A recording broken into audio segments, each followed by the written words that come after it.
تاسو مخې دې چې ډېرې درې میاشتې دوه نیمې میاشتې نو دې دوه نیمو میاشتو چې کوم ماشومان تاسو ټیوشن غواړئ او تاسو وایئ چې موږ سبق ووایو نو پرنسپل صاحب به د هغې استادانو خبره وکړي دې سکول کې دلته به راځئ او پرنسپل صاحب دغه استادانو چې کومه څه تنخواه راځي هغه به زه په درېو میاشتو به راته کوم تاسو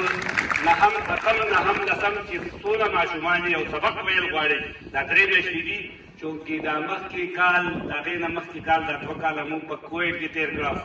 په کورونو کې هم بزنس هر څه ګډوډ نو تاسو پړایۍ ته هم ډېر نقصان رسېدلی دی ولې چې سکولونه بند وو نو که تاسو په درې کې کمزوري پاتې شوي او تاسو ځان کمزوری ګڼئ چې یاره مونږ او سبق وایې زمونږ نو د هغې د استادانو د کدوی کدري ساینس اتم نهم لسم پرنسپل صاحب له پروګرام وکړي دلته راځئ او د هغې